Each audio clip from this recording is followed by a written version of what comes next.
York's classic rock, Q1043. Jeff Ross is with us this morning here at New York's Classic Rock, Q104.3. We've got some really exciting things to talk about, and we have some early morning coffee to drink together. Thank you. It's delicious. As well. You know, in terms of your career, and if you'll excuse the term, but it fits, your branding, you've done such a remarkable job putting your image into people's minds that over the past week, whenever I've mentioned to anyone that Jeff Ross is going to be coming by, they all say, the Roastmaster General? Yeah, love it. They've got it. They've got it down.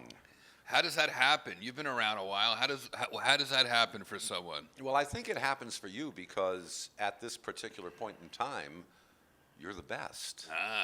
You are. Thank you, Jim. I mean, talk about the greatest roaster of all time. Gee, Groat, that sounds like a good thing. Yeah. Oh, yeah.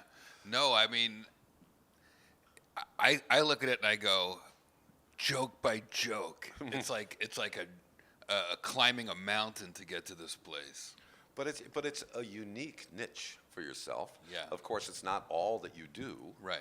But it's something that you do so particularly well and that people enjoy so much that you're now the man. I love this. I love the way you're seeing it. You know, in the beginning, it was like, I don't know if I want to be pigeonholed as the roast guy.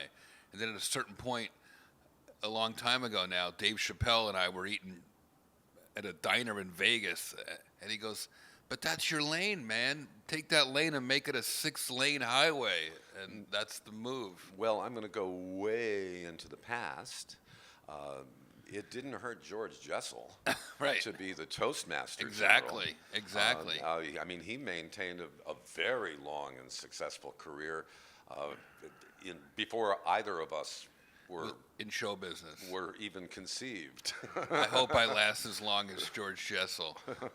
He used to roast people at funerals, which I've learned how to do a few times too. How does that work? Oh man, it's the best because you can be super mean. They're dead. Well, but what about the crying mourners? No, screw them. They don't ask me to. If they're gonna ask the roast master to show up at the funeral, I'm coming in. I was on. If you saw Sarah Silverman's latest Netflix special, she tells a story about me being on with her dad on his deathbed. And I talk about this in my Broadway show as well a little bit. But Sarah goes deep into how her dad was in hospice care and he didn't want to see anybody and he was kind of letting go. His wife had passed away a week before and he was just didn't want to go on anymore. And she said, Jeff, my dad loves you. Go cheer him up. So you can go cheer him up. And I did. I went up and sat with him for a few hours. And finally I touched his arm and I said, Donald, I'm no longer comfortable with you as my emergency contact. And that was it. He laughed and we both farted and nothing else needed to be said after that. Well, your wonderful Aunt Bess took you to a Broadway show. Wow. And it was not just any Broadway show. No. It wasn't a bunch of singers and dancers. Right. No, it was one guy on the stage, Jackie Mason. Yeah. And that left a real deep mark on you. It did. I mean, right down into the depths of your soul. Yeah. And I'm sure that that's on your mind as you prepare for your one-man Broadway show. It's been it's something I always think back to Jackie Mason by himself, commanding a theater full of people, laughing. And my Aunt Bess, she was my aunt. I was a young guy. I never saw her laugh like this. And I loved the power that it had. I wasn't a comic yet. And I was like, and he gets to say whatever he wants, the beauty of free speech and the First Amendment. And here he was in this glorious Broadway theater just ripping. And if somebody got up to go to the bathroom in the middle of his show, he just said, Nazi bested. And I remember all the jokes from that show, and I said, wow, that's real power. To me, that was the coolest thing you could do. And I loved Broadway anyway, but the idea that you could just go out without a set and without anything and just be yourself and say whatever you want, that was intoxicating. Yet when it comes to a Broadway show, It's maybe a bit more scripted than Interesting. an ordinary performance Well, I do a lot of improv in this show. in the Broadway show. Yeah, so Okay. I'm definitely working without a net. There's a little of a punk rock element to my show that I don't think most shows have. Because I don't have dancing and singing in a traditional way, I can be a little bit more without a net. I can go for it. It's just me up there with the audience, and I wanted it to be immersive, where the audience is part of the show. I don't want to give too much away, Jim, but I like how you're seeing this. Well, I mean, it's a big deal. You're gonna love it. No, it's a big deal, Jeff. Yeah. I mean, you're very, very successful. Thank you. You know, you can fill very large venues. You've got a lot of loyal fans. What was the #1 Netflix show? The greatest roast of all time, Tom Brady. Yeah, #1. I spent years producing that show. Yeah, but that was the #1 Netflix show? Comedy special ever. Yes. Ever. Ever, ever, ever. Yeah. And yet, a Broadway show, even though the size of the audience is smaller than, say, some of your other performances, Yeah. there's just something historically magic about it. This is like I'm from Jersey, so I would go in and see Broadway shows. That was a big deal. You put on shoes, you put on long pants, you put on a nice shirt. It was like a night out. And I want this to feel like a night out. So if you're thinking about a date or a gift, this is the kind of thing when I want people to, like, they got to park, they got to get into the city, they got to find something to eat. So I want it all to be worth it. Yeah, there's the pre-theater dinner. Yeah. Yeah. I love coming to the theater. I saw a bunch of great shows since I got to town. I love this stuff and the tradition of Broadway. Like, Well, it's a historic house. the Nederlander Theater is 103 years old. So it's older than some of my jokes, Jim. And I was thinking, like, the chandelier in the Nederlander, like, in Phantom of the Opera, the chandelier drops. Right. So if you come to my show and the thin chandelier drops, it's not part of the show. I'm just warning people now. It's an old theater. Anything could happen. Well, I saw Michael Crawford as the Phantom Wow. in that theater. Really? And you're going to be commanding that same stage. Well, I'm going to try not to get intimidated by all the history at the Nederlander. Rent ran there for 10 years. I love Idina Menzel. I remember going to the opening night party with her all those years ago. I just saw Billy Crystal in Mr. Saturday Night at the Nederlander just a couple years ago. Blown away. And then I just saw Idina Menzel in Redwood there a couple months ago, and loved it. So, yeah, I'm trying to take in the legacy of the theater, but not be intimidated, to be inspired. Well, it's a limited 8-week engagement, and it's called Jeff Ross, Take a Banana for the Ride. Take a banana for good advice, right? I wish I did that today. I wouldn't have had to eat a damn granola bar out of a vending machine in your office here. Yeah, well, if you'll notice, it's a chilled vending machine. Everybody things everywhere. which ordinarily would come out at room temperature that Yeah. you would eat, it all comes out cold from our vending machine. I'm here. very classy operation you got here, buddy. Thanks for wearing a nice blazer to see me, and Oh, and the corporate logo. you look really good, buddy. Well, thank you. I look like I just rolled out of bed. You know why? Because I did. Of course, you were an intern, Jeff, at the radio station that I worked at Right. when you were a kid. Oh yeah, I would sell weed to all you guys. Maybe not you, Jim. No, not me. I was the one you didn't sell You were weed you were to. straight laced back then, but show business. You do whatever you can to get noticed. Well, at this particular level of success and, I guess, fame, how do you find your life changing? Are you still the same Jeff, or do those changes in your life cause changes in perspective? I mean, what's the deal there? Because you were a starving comic at the beginning. Yeah, that's a great question.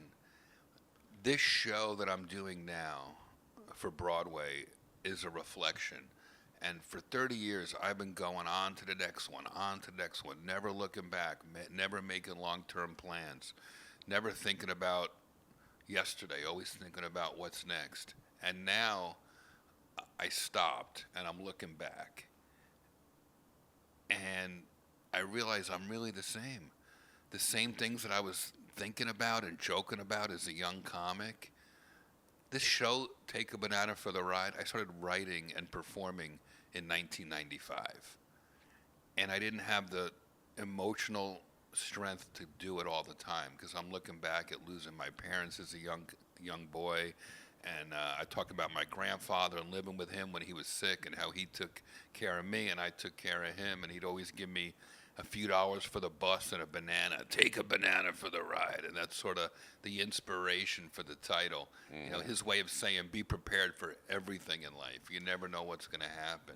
And you've been able to find humor in some very difficult circumstances. Yeah. You told Jimmy Kimmel just recently that, well, now you have a semicolon. Yeah, I had 7 inches of my colon removed a year ago, like this week.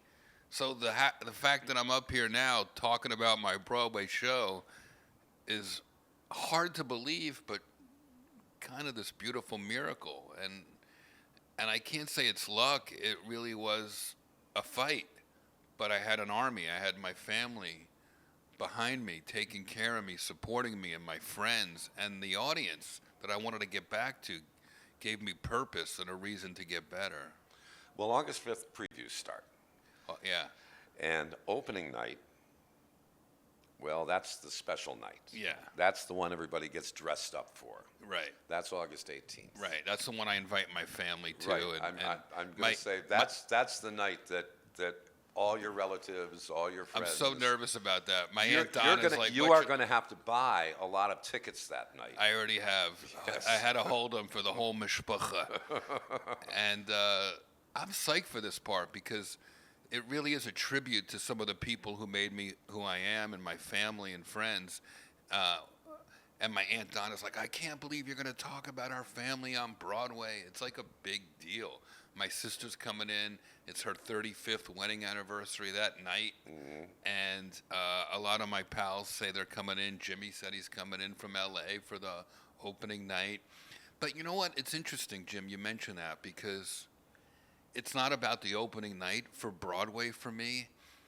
Having come up as a comic in New York, I think you'll appreciate this as somebody in broadcasting. It's the routine. Like you say, every day you come in and you love the feeling of knowing that you're in show business, your ID clicks and you're in there. Right. That's kind of what I'm looking forward to is the people are you ready for 8 shows a week? I go, I've been dreaming about being a working Broadway performer for years. I like the consistency, the routine. And I've always said it's about the process. Opening night's great, but normally you don't have that in show business. Mm-hmm. You have the process every day. And that's what's kind of goosing me right now is the fact that, hey, I do a show on Wednesday at 2 o'clock. If it goes great. If it doesn't, I got another one at 8. Right. Yeah, you have 6 evening performances and 2 matinees. Yeah, it's sort of incredible. Well, I have a little question to ask you. Sure. Because you are the Roastmaster General. We have some pretty famous comedians who are also amazing roasters. Sure. And I'm going to name them, and I'm going to name them one at a time. Okay. And if you could rate them, okay, number 1, 2, 3, 4, and 5. All right. Even though I'm only going to name one at a time. Okay. I think that it will be, pretty interesting. And because you're the Roastmaster General, sure, it wouldn't be fair to include you in this list of 5. I respect that. Okay. So I'm ready. Dave Attell. Yeah. No one makes me laugh like him. We did our Netflix series together, Bumping Mics, which anyone can watch at any time. But that came out of us just letting our yayas out at 1 o'clock in the morning downtown at the so Comedy you're also Cellar. the Rolling Stones on the side. Exactly. Yeah, right. And Dave and I, just a few days ago, we did this. So now you're hitting my sweet spot. Okay. Dave Attell, I don't think you're going to be able to name anybody on the rest of this list that makes me laugh the way Dave does. Okay, so you're putting him at number one. I have to. Okay, Lisa Lampanelli. I love Lisa. I just talked to her. She's coming to my opening night. For years, Lisa and I were like Muhammad Ali and Joe Frazier at the roast. She made me better. I made her better. So Lisa is on my Mount Roastmore of roast comics. Okay, so where do we put her? Well, I don't know who else is on the Well, list, that's so the I gotta whole point. I gotta put That's her. the whole point. I gotta put her at number 2 behind Dave, but she Okay. might get knocked down a notch, only because she's retired. Nikki Glazer. Come on, now you're screwing me up. What am I supposed to say? You got to make a new list. She's the greatest. She's a tour de force. Gilbert Gottfried. Now you're really. Gilbert was the ringer. I could never get Comedy Central to book Gilbert. They would always get 50 no's, and then I'd have to call Gilbert and go, "Oh, they're waiting to hear back from this one," and he's like, "I'm ready." And then finally, 4 days before, Comedy Central would go, "All right, get Gilbert." The writers, we'd have to write him a speech in 2 days. Of course, it was funnier than anything anybody could come up with. And Gilbert was like, it was orgasmic for the audience. He was such a great guy. The best. I mean, going beyond his talent, he was just a great guy. I mean, it took a while. It took a couple of years before he got out of character. Right. When he would come up and visit. And Right. then I became acquainted with this mild-mannered, sweet, soft-spoken guy. Oh, how are you doing, Gilbert? Oh, okay. Yeah. Yeah. Yeah, just a He was wonderful my guy. favorite, and I had dinner with his family just last night. They're like my family. They're all coming to the show. They've been super supportive because in the Broadway show, I give a tribute to Gilbert and Bob Saget and Norm Macdonald, who were 3 of my best pals, and they all passed away within 8 months of each Oh, I other. know. And that was kind of, you asked about, like, have I changed? That was sort of the jumping off point to go back and look at my old show and update it with all these new ideas. Gilbert and Bob were both very close friends of our show. Yeah. Over a long period Oh, of I time. remember Bob coming in here when he did his Broadway and everything. And finally, here's the 5th one I'll mention, Don Rickles. Oh, come on. There's no list you could put Don Rickles on. His name doesn't get written down. It gets put up in lights. You know, I call him the Sultan of Insultin. He was the black belt in busting chops. He really was the man. And he taught me so much. You know what he taught me, Don, among the many things? He said, rely on yourself. Like, he didn't have to prepare. I would spend days and weeks writing roast jokes, and then he would just go up and show everybody up off the cuff. And I really admired Don, and he really taught the lesson of roasting with love, with admiration. I saw him one night, not in a performance Right. at a venue. I saw him at Elaine's restaurant. Sure, uptown on the east side in the old days. On Yep. 2nd Avenue. And he was there having dinner. Restaurant was crowded. And he just spontaneously decided to go after / entertain the people at the next table over. So great. And people he didn't know. Right. Yet he was able to create right there, and everybody was watching, you know. I mean, how could you not?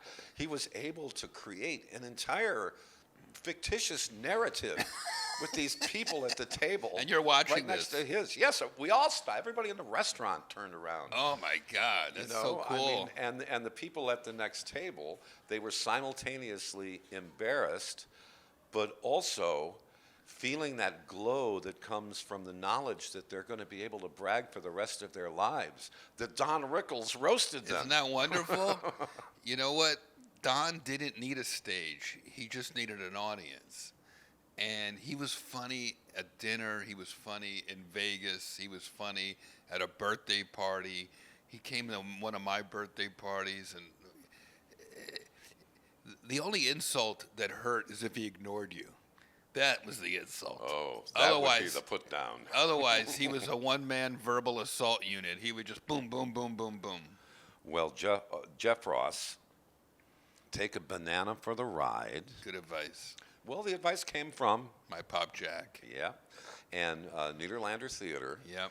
August 5th, previews, For 2 months. and yeah, it's 8-week limited engagement, and Sounds limited, but to me that sounds like a long time. and yeah, here's an 8-week contract. Yeah. Where do I sign? And of course, the official opening for when you want to put your top hat on is Yeah, on right. August 18th. Yeah. Niederlander Theater, and how does one get tickets? JeffRossBroadway.com. All right. I can't tell you how happy we were to have you up here again today. It's Are you always a kidding? pleasure What to a see you. treat, man. I love it. We're still in show business, baby. Yes, we are, Jeff. It's great to see you, Jim. I'm going to stop on the way home and pick up a banana, maybe even a bunch. Bananas, they're mushy on the inside, but they have this outer layer that protects us. So Yeah. they're kind of like human beings. And I'm told the potassium is really helpful. Very too. good. And if you ever need a dildo in a pinch, they come in handy. Nice to see you again, Jeff. Great to see you, bud. Okay. New York's classic rock, Q1043.